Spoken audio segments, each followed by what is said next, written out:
Shalom, Ibu Bapak, Saudara-saudaraku, keluarga besar GKI Marta Dirja Purwokerto. Saya Pendeta Stefanus Lim sangat bersukacita boleh bertemu dengan Ibu Bapak, Saudara-saudari, baik anggota jemaat GKI Marta Dirja Purwokerto maupun para sahabat GKI Marta Dirja di berbagai tempat dan di berbagai kota. Hari ini 1 Agustus 2025 kita diajak mengikuti acara kalam kuliah Alkitab malam. Dan karena ini adalah awal bulan Agustus, saya sengaja memilih menggunakan dress code-nya baju merah putih. Ya, merdeka, Ibu Bapak, saudaraku. Ayo kita mengawali kalam ini dengan kita doa bersama-sama ya. Mari kita berdoa. Tuhan, kami bersukacita ketika kami punya kesempatan memasuki awal bulan Agustus untuk belajar sabda firman-Mu, dan Tuhan pakailah hamba-Mu membagikan sabda firman Tuhan dalam acara kuliah Alkitab malam untuk menuntun kami dan memberi semangat serta arah hidup yang baru. Kami mendoakan setiap peserta kalam ini di kota manapun anak-anak-Mu berada. Hamba-Mu berdoa diberkatilah setiap anak-Mu dengan berkat sabda firman Tuhan.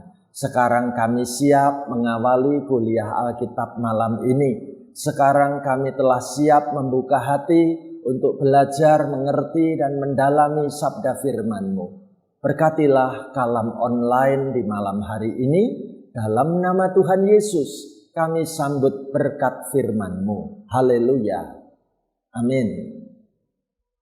Ibu Bapak, saudaraku terkasih, tema yang sangat menarik yaitu saat kita berada dalam situasi bulan Agustus, bulan kemerdekaan negara dan bangsa kita diajak menyorot tema lepas dari jerat hutang.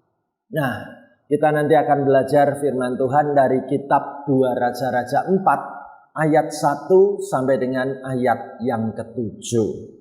Ibu Bapak, saudaraku terkasih, selama ini dalam kehidupan sehari-hari kita bisa bertemu dengan orang-orang yang sedang terbelenggu dengan jerat hutang. Ya, ada persoalan-persoalan ekonomi keuangan yang sungguh-sungguh seolah-olah hidup ini jadi terpenjara gara-gara soal hutang.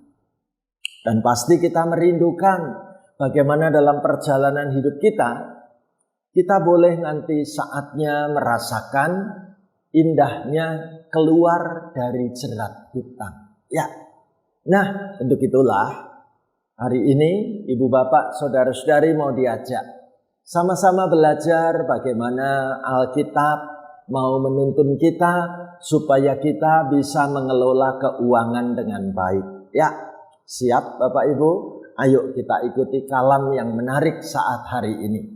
Ibu Bapak, saudaraku, hari ini sungguh kesempatan buat saudara dan saya belajar bersama-sama dari kitab 2 Raja-Raja 4 ayat 1 sampai 7 tentang bagaimana pertolongan Tuhan menuntun untuk bisa keluar bebas, merdeka, lepas dari jerat hutang. Ayo Bapak Ibu, saudaraku, kita meneliti ayat ini satu bagian demi satu bagian. Ya, karena membacanya hanya satu ayat, saya mau mengajak Ibu Bapak, Saudara-saudari ikut mengucapkan firman Tuhan bareng saya ya. Mari bersama-sama kita ucapkan firman Tuhan begini. Salah seorang dari istri-istri para nabi mengadukan halnya kepada Elisa sambil berseru, "Hambamu, suamiku sudah mati, dan engkau ini tahu bahwa hambamu itu takut akan Tuhan. Tetapi sekarang penagih hutang sudah datang untuk mengambil kedua orang anakku menjadi budaknya." Ibu Bapak, saudaraku terkasih, bacaan Alkitab ini berkisah tentang pelayanan Nabi Elisa ya, yaitu nabi yang meneruskan karya pelayanan Nabi Elia.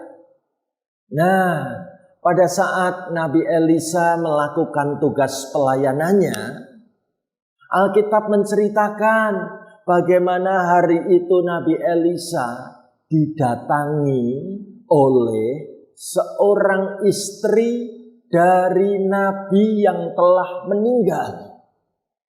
Bacaan ini menceritakan bagaimana dalam kehidupan masyarakat saat itu ternyata ada komunitas istri-istri para nabi. Ya, saya membayangkan ini komunitasnya semacam perista gitu ya, persekutuan istri-istri pendeta ya. Bagaimana para pendeta berkumpul punya wadah sendiri, tapi istri-istrinya juga punya wadah sendiri ya. Komunitas istri-istri para nabi ya.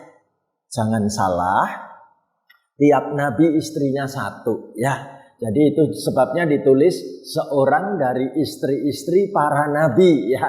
Ini menunjukkan komunitas bagaimana ada janda seorang nabi yang sedang dalam kesusahan. Begitu bertemu dengan Elisa, nabi besar itu, janda nabi ini berseru dan curhat, mengatakan, lihatlah hambamu, suamiku. Bukankah dulu pada saat hidup suamiku itu adalah seorang hamba yang takut akan Tuhan. Nabi Elisa pasti mengenal bagaimana ada nabi-nabi kecil yang hidup di dalam penyertaan Tuhan, yang mesti Nabi Elisa pun peduli dan perhatian. Menarik, janda nabi ini menceritakan, suamiku telah mati. Tapi masalahnya bukan cuma di situ. Alkitab katakan datanglah saat ini penagih hutang. Terus menerus mengancam, meneror, mau meminta bagaimana hutang itu harus bisa kami lunasi.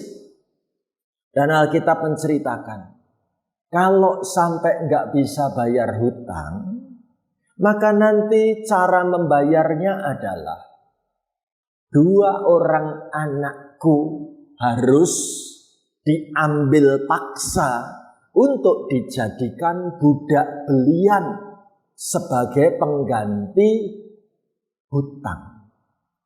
Ibu bapak, saudaraku, kita bisa membayangkan perasaan hati seorang ibu yang sedang ditekan, diancam, diteror, 2 orang anaknya mau diambil, dijadikan budak belian. Kita bisa membayangkan betapa beratnya kehidupan seorang janda. Karena pada waktu itu janda tidak memiliki pekerjaan. Janda sekaligus tidak punya sosok orang yang akan membela dan mendampingi.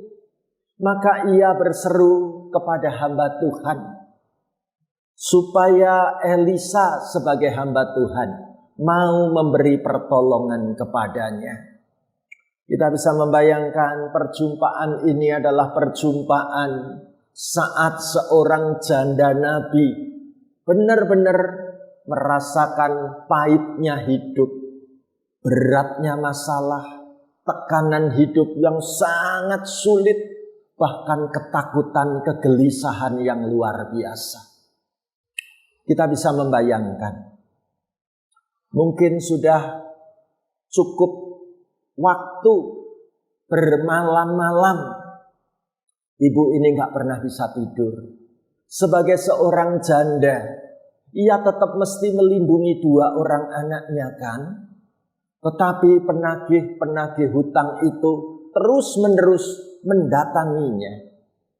Maka janda seorang nabi ini mengadukan persoalannya kepada Tuhan melalui hambanya, yaitu Nabi Elisa.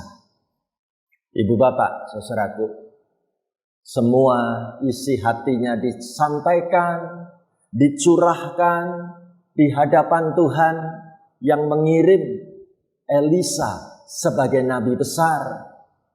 Kemana lagi aku harus mencari perlindungan ya Tuhan?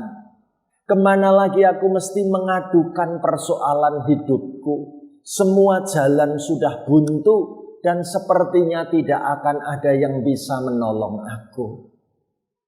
Ibu bapak saudaraku, di tengah-tengah situasi seperti ini, apakah Nabi Elisa peduli? Apakah Nabi Elisa akan memberi pertolongan? Ayo kita baca bareng-bareng ayat yang kedua ya. Saya ajak Bapak Ibu saudara-saudari bareng-bareng dengan saya melanjutkan kisah ceritanya dengan membaca ayat yang kedua. Mari saudaraku, kita baca bersama-sama begini. Jawab Elisa kepadanya, apakah yang dapat kuperbuat bagimu? Beritahukanlah kepadaku apa-apa yang kau punya di rumah. Berkatalah perempuan itu, hambamu ini tidak punya sesuatu apapun di rumah kecuali sebuah buli-buli berisi minyak. Ibu bapak, saudaraku terkasih, Nabi Elisa pada saat mau menolong janda seorang nabi ini menanyakan dulu aset apa yang masih dimiliki oleh janda seorang nabi ini. Masih punya daftar kekayaan apa yang bisa dijual untuk membayar hutang-hutang itu. Nabi Elisa pun tahu hidup dengan menanggung hutang, dikejar-kejar penagih hutang itu sangat tidak nyaman. Jadi Nabi Elisa mencoba mengkorek, mencari tahu, sebutkan apa daftar kekayaan yang masih engkau miliki, aset-aset apa saja yang masih bisa dijual untuk membayar hutangmu. Tapi apa jawab perempuan janda seorang nabi ini? Perempuan itu dengan jujur menceritakan, hambamu ini tidak punya apa-apa lagi. Semuanya sudah dijual untuk biaya hidup sehari-hari, itu pun masih menanggung hutang. Satu-satunya harta yang masih aku miliki adalah buli-buli berisi minyak. Menarik sekali Ibu Bapak. Ketika Nabi Elisa mencoba mendengar bagaimana janda seorang nabi ini membeberkan kondisi keuangan yang update saat itu, ternyata memang janda itu berkata sangat jujur. Di rumahku gak ada aset apapun, tinggal satu buli-buli berisi minyak. Ibu bapak, saudaraku, kita bisa membayangkan ya posisi orang-orang yang dalam kesulitan keuangan ketika berhutang diminta menyebutkan aset apa yang dimiliki. Satu persatu asetnya sudah dilepas, satu persatu harta milik yang dipunyai sudah dijual. Karena hidup harus jalan terus, biaya makan tidak bisa berhenti, biaya untuk melanjutkan hidup terus harus berlangsung. Maka mau tidak mau mereka sudah melepas aset, itu pun masih minus karena punya hutang. Janda ini menunjukkan harta yang aku miliki, aku dan 2 orang anakku, tinggal sebuah buli-buli berisi minyak. Buli-buli adalah seperti ini ya gambarnya ya. Kayak wadah tempayan ya. Wadah ini dipergunakan untuk menyimpan minyak. Ya, Ibu Bapak, saudaraku terkasih, tidak disebutkan itu dipakai untuk menyimpan minyak apa. Ya, apakah itu minyak goreng? Ya, atau itu minyak wangi. Tapi kayaknya kalau minyak wangi harus pakai tutup ya, kalau enggak pasti nanti baunya pergi kemana-mana. Beberapa penafsir mengatakan ini adalah minyak goreng. Minyak yang cukup berharga. Minyak yang jadi keperluan dan kebutuhan hidup setiap rumah tangga. Hanya tinggal ini yang aku miliki. Ibu bapak, saudaraku, melihat kondisi keuangan janda seorang nabi seperti itu, Nabi Elisa berpikir, Tuhan bagaimana caranya bisa menolong janda hambamu ini. Apa yang terjadi? Ayo kita lanjutkan baca ayat 3 dan ayat 4 ya. Bersama-sama dengan saya. Kita ucapkan firman Tuhan begini.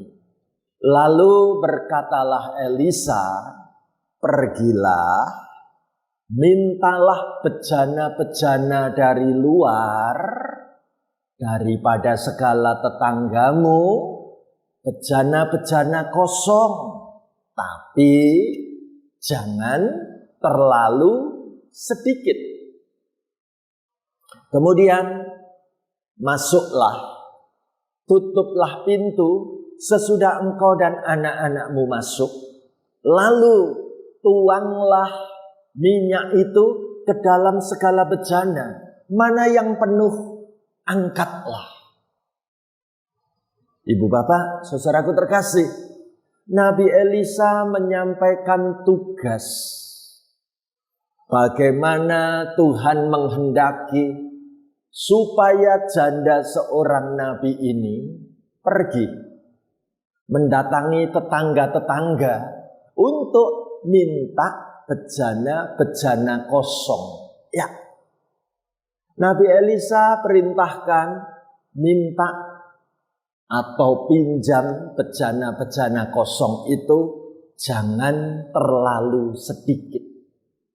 Ya, Nabi Elisa memerintahkan juga dengan sangat jelas bagaimana buli-buli yang ada di rumah itu yang isi minyak tadi harus segera dituangkan ke dalam bejana-bejana kosong, yaitu bejana-bejana yang dipinjam dari tetangga-tetangga. Tetap harus diingat jumlah bejana-bejana yang dipinjam atau diminta pada tetangga-tetangga itu jangan terlalu sedikit. Itu perintah yang pertama. Perintah yang kedua, sudah dapat bejana-bejana yang kosong jumlahnya banyak, segera masuk ke rumahmu, tutup pintu. Undanglah Tuhan berkarya. Imani hanya engkau dan 2 orang anakmu yang sedang dalam kesulitan. Sudah cerita pada Tuhan tentang ketakutan, tentang masa depan, kesulitan yang sedang berat engkau hadapi. Lalu dengan iman, tuangkan minyak itu ke setiap bejana-bejana kosong hasil pinjaman tetangga tadi ya. Kalau sudah diisi minyak penuh, diangkat. Terus begitu. Siap? Itulah tugas yang disampaikan.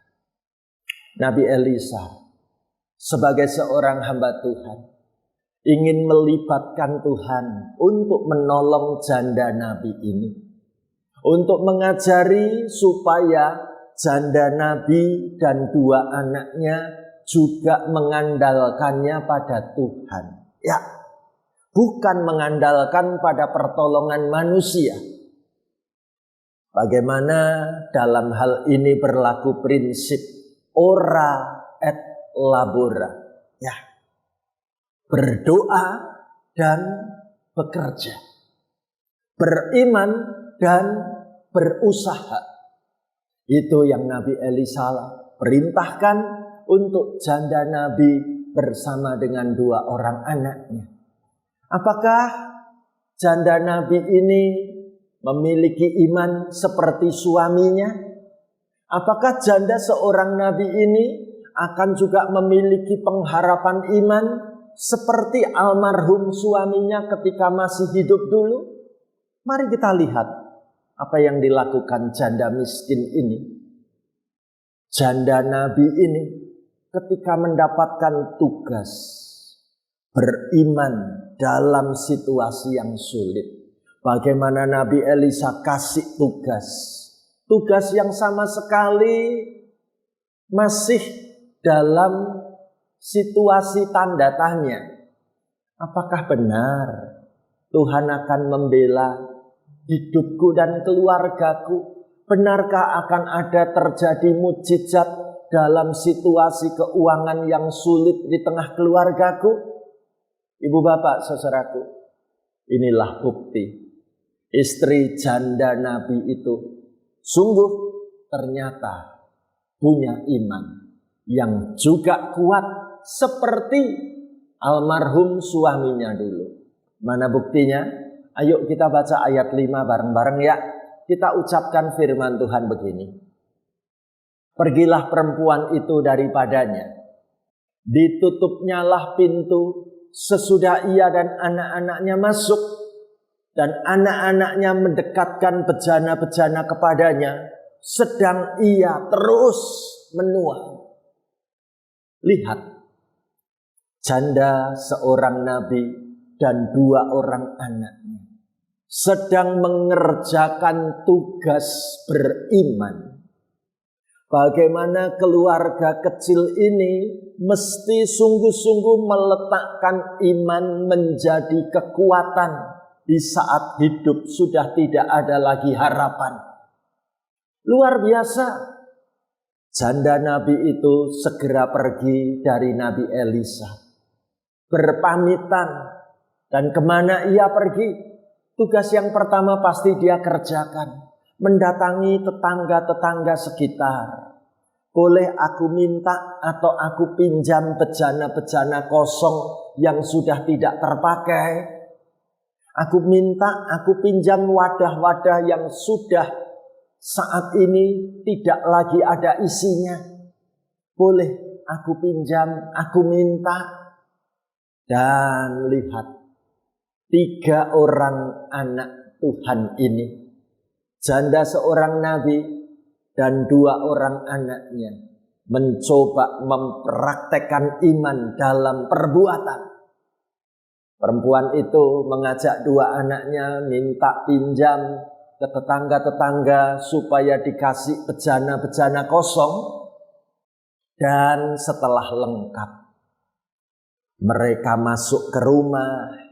Pintu ditutup dan tiap anaknya datang bergiliran membawa bejana-bejana kosong itu kepada ibunya supaya ibunya menuangi dengan minyak yang ada dalam wadah 1 buli-buli tadi. Mana buktinya?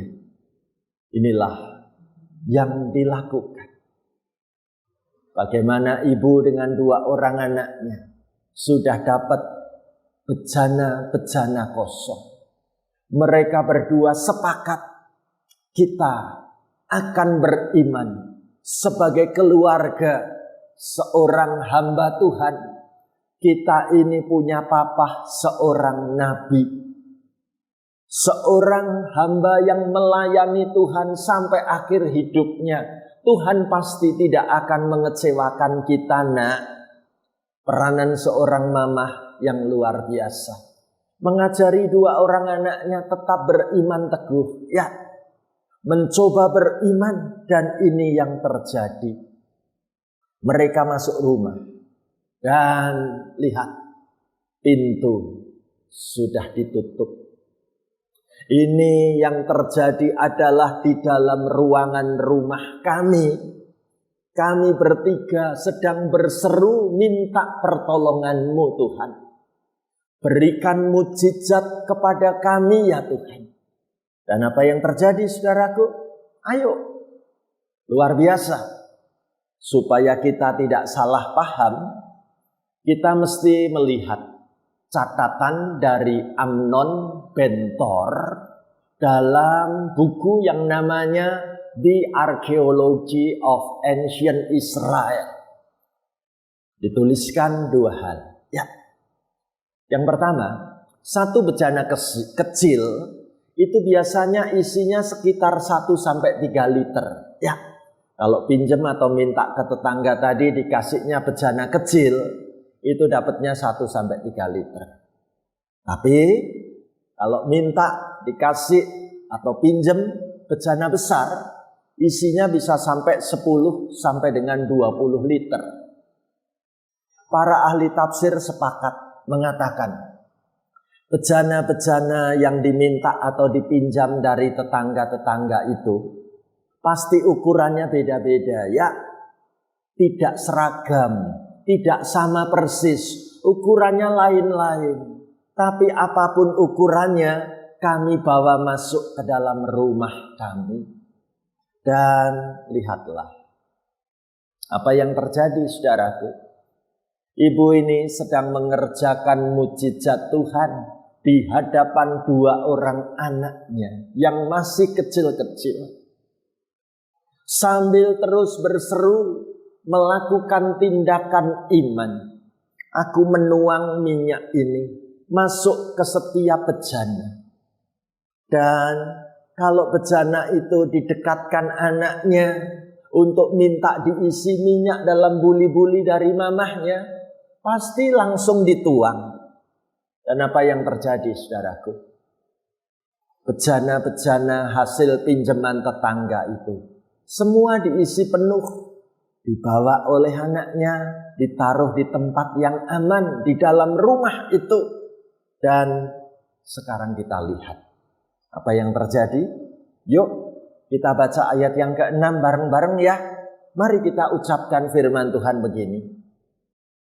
Ketika bejana-bejana itu sudah penuh, berkatalah perempuan itu kepada anaknya, dekatkanlah kepadaku sebuah bejana lagi. Tetapi jawabnya kepada ibunya, tidak ada lagi bejana. Lalu berhentilah minyak itu mengalir. Ibu bapak, saudaraku, cara Tuhan bekerja mengharukan hati ya, menakjubkan, mukjizat yang di luar nalar logika manusia. Buli-buli di rumah isinya minyak. Sebenarnya jumlahnya pasti terbatas ya. Namun kalau Tuhan memberkati dan menghendakinya, maka buli-buli yang berisi minyak tinggal 1 buli-buli di rumah itu pun waktu dituangkan ke dalam bejana-bejana itu gak habis-habis. Kapan minyak dalam buli-buli yang dimiliki ibu janda ini mulai berhenti mengalir? Saat meminta pada anak-anaknya, ayo bawa ke sini lagi, dekatkan bejana-bejana kosong itu, mama siap menuangkan. Saat anaknya mengatakan, semua sudah terisi penuh mama, gak ada lagi bejana yang tersisa mama. Dan saat itulah minyak dalam buli-buli kepunyaan janda Nabi ini berhenti mengalir. Ibu bapak, saudaraku terkasih, lihatlah. Ketika wadah-wadah bejana kosong masih tersedia, maka Tuhan berkarya supaya minyak dalam buli-buli itu bisa dituangkan. Terus bergantian. Anak-anak dari janda Nabi ini datang bawa bejana kosong, diisi dan terus diisi. Sampai akhirnya bejana terakhir sudah gak ada sisa lagi. Maka minyak dalam buli-buli itu berhenti mengalir. Apa yang terjadi sekarang saudaraku? Setelah keluarga ini melihat mukjizat, karya Allah yang ajaib, apakah mereka terus berhenti sampai di situ? Tidak. Apa kelanjutannya? Ayo kita baca ayat 7 bareng-bareng ya. Kita ucapkan begini. Kemudian pergilah perempuan itu memberitahukannya kepada abdi Allah. Dan orang ini berkata, pergilah, jualah minyak itu, bayarlah hutangmu, dan hiduplah dari lebihnya engkau serta anak-anakmu. Luar biasa. Sikap janda Nabi yang terlilit hutang itu. Begitu diberkati Tuhan dengan mujizat dan karya ajaib, langsung memberitahukan, datang melapor kepada Elisa, abdi Allah, sampai mendapatkan tugas. Puji Tuhan, sekarang pergilah, jualah minyak-minyak persediaan di rumahmu yang sangat banyak itu jumlahnya. Ya, karena Nabi Elisa kan sempat menugaskan, jangan terlalu sedikit loh ya, bejana-bejana kosongnya. Sebanyak itu bejana-bejana yang berhasil dipinjam, diminta dari tetangga-tetangga. Semuanya sudah isi minyak. Dan itu tiap bejana kalau dijual sangat menghasilkan uang yang luar biasa. Alkitab sampai katakan kalau minyak itu bisa dijual dan pasti terjual. Karena minyak adalah kebutuhan tiap-tiap keluarga. Pasti tetangga-tetangga juga ingin beli ya. Kalau semula mereka tetangga itu kasih pinjem atau kasih bejana kosong, sekarang bisa dijual dengan isi minyaknya. Apa tugasmu? Uang yang sudah didapat dari penjualan minyak itu bukan dipakai untuk seneng-seneng loh ya. Tugas kewajiban bayar hutang harus tetap dilunasi. Anak Tuhan gak boleh utang itu tidak dibayar. Ya, hutang itu harus dilunasi.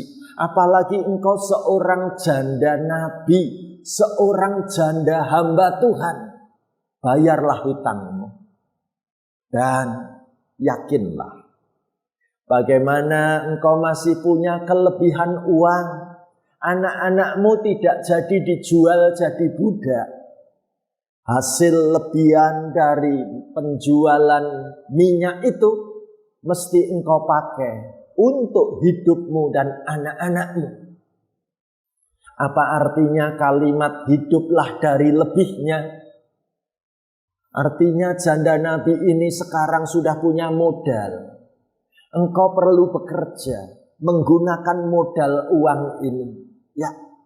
Uang ini mesti dipakai menjadi modal pekerjaanmu supaya engkau bersama anak-anakmu punya masa depan. Ya, bukan sekedar ditolong keluar dari jerat hutang, tapi sekaligus ditolong menata masa depan yang luar biasa. Ibu bapak, saudaraku terkasih, inilah cara Nabi Elisa mendampingi seorang janda Nabi yang terlilit hutang. Inilah cara Tuhan berkarya melalui Nabi Elisa. Mau menyiapkan keluarga janda Nabi ini punya hidup dan punya masa depan. Indah sekali bagaimana sekarang wajah janda Nabi ini sudah berbeda banget dibanding waktu datang pertama kemarin itu ya. Luar biasa, wajahnya ada senyum, ada kepastian, ada kelegaan. Anak-anakku tetap akan aku hidupi. Tuhan sudah menolong aku luar biasa. Dan lihatlah, kita patut diajak memikirkan bagaimana cara Elisa menolong. Ayo kita baca cara Elisa menolong bersama-sama ya. Bagaimana cara Elisa menolong? Tidak membuat janda ini jadi penerima bantuan pasif. Tidak. Tetapi proses pemulihannya melibatkan janda dan anak-anaknya secara aktif. Untuk apa? Untuk mewujudkan harapan, yaitu terbebas dari hutang. Saudaraku, Nabi Elisa dipakai Tuhan melakukan karya kreatif, menolong janda Nabi yang terlilit hutang supaya bisa berkolaborasi dengan anak-anaknya, sekaligus mengalami perjumpaan dengan Tuhan yang memberkati dan menolong keluar dari jerat hutang. Bukan langsung dikasih duit, nih dipakai bayar hutangmu sana. Tidak. Tapi Nabi Elisa mendidik janda Nabi ini harus punya masa depan, harus punya iman, mesti mendidik anak-anaknya mengenal Tuhan. Dan puji Tuhan, kalau hari ini tanggal 1 Agustus menjadi awal bulan GKI Martadireja menyelenggarakan bulan keluarga. Kita mau diajak melihat bagaimana keluarga-keluarga anak-anak Tuhan mendapatkan pendampingan dari firman-firman Tuhan melalui kebaktian-kebaktian yang diikuti di gedung gereja, melalui kegiatan panitia bulan keluarga menyelenggarakan acara seminar-seminar keluarga yang sangat jadi berkat. Gak boleh dilewatkan ya, mesti diikutin, jadi berkat buat keluarga kita. Sekaligus nanti kita sedang menyiapkan bagaimana gereja ini juga jadi saluran berkat saat gereja kita melakukan aksi untuk bakti sosial di tengah masyarakat.